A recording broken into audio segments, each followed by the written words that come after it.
Garry Kasparov is the chair of the Human Rights Foundation. He's formerly, of course, better known as the 13th world chess champion.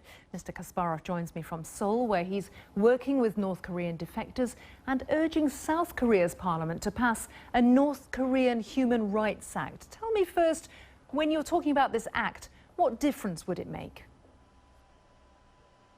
It will make a huge difference, and it's quite amazing that it's sitting in the parliament for 10 years. Just, recently, South Korean parliament even passed an act protecting animals here, and they still couldn't pass an act which is protecting Korean citizens.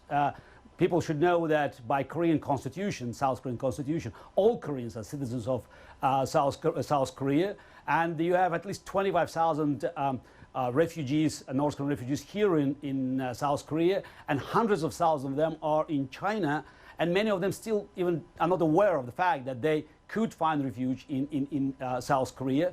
And it's amazing that while many other countries, United States, Japan, Canada, they had similar laws about North Korean human rights situation, South Korea stays away. And while South Korean government has been spending something like $1.5 billion on humanitarian purposes around the world on an annual basis, helping countries in Africa, Asia, Latin America, they don't spend a dime on supporting North Korean refugees. But I'm fascinated by what you say there, because I know you've spoken to a lot of defectors from North Korea. You say they're not aware that they can get, that they'll be welcomed by the South. Yes, of course, it's also related to the fact that South Korean government does very little, if anything, to promote the real situation in the north. And the South Korean public also is not aware of that. Again, look at the major South Korean corporations. I mean, Samsung recently donated 3,000 smartphones to fight Ebola. Hyundai donates every year 1,000 winter coats to children of Detroit. LG supplies solar power generators to many African countries. And these corporations are not doing anything to support their brothers and sisters in the north. And of course, it creates very uneasy feelings, because the North Korean defectors and the refugees, they don't feel that they are welcome here and they're being helped, despite the fact that they are South Korean citizens, and despite the fact that North Korea needs this kind of attention and help so badly. Mr. Kasparov, your Human Rights Foundation is based in New York, and some South Koreans might say, who are you to come into our country and tell us how to act towards North Korea? What would you say to them? Our global coalition includes people from different countries. Actually, I don't think there's even one American citizen there. So we have former presidents of Ukraine, Viktor Yushchenko, former president of Peru, Alexander Toledo, former president of Romania, Emil Constantinescu. We have the founder of Wikipedia, Jimmy Wales. So this is the global coalition to fight injustice and defend human rights. Because I believe that North Korean regime is an insult for the humanity. In the 21st century, we have a country that lives, it's reflection of 1984 famous book of George Orwell.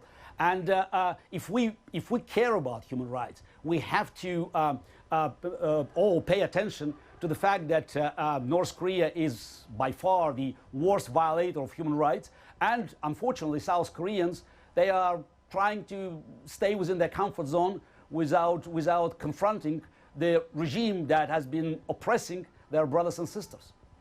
The HRF has done a lot to try to get information into North Korea. It's sent balloons up, it's dropped DVDs in, there are a lot of different initiatives you're running. What difference do you think you've made? Do you have evidence that you have helped North Koreans?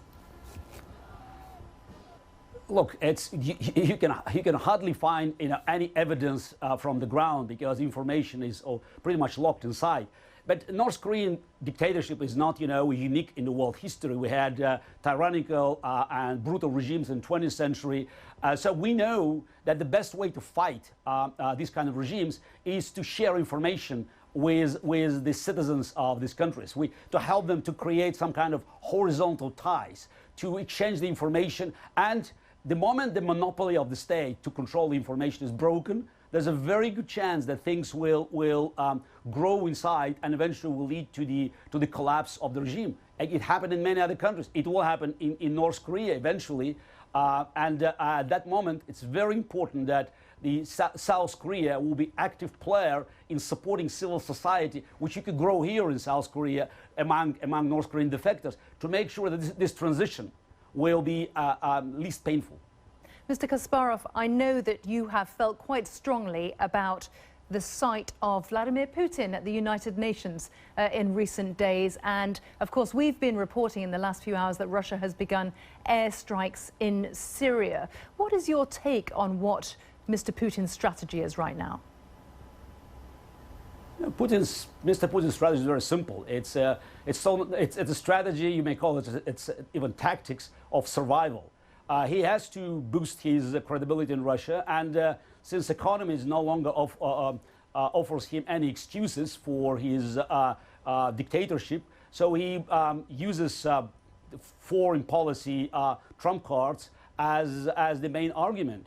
Ukrainian aggression more or less stalled now, and the price of continuing this war in Ukraine is too high in body bags, and the Russians may not be very happy to see their boys dying in the neighboring Ukraine. Attacking Baltic countries is too dangerous because it's NATO, and he found, a great opportunity using American weakness and retreat. So he's about to ignite a major war in the region, working with his allies in Iran, and it's for Putin is a win-win situation. He shows that he's a strong man back in Russia, and also he will help to push oil prices up, and will keep providing waves of refugees that will be weakening the resolve of the European Union. Garry Kasparov speaking for the Human Rights Foundation in Seoul in South Korea. Thank you for being with us here on Impact.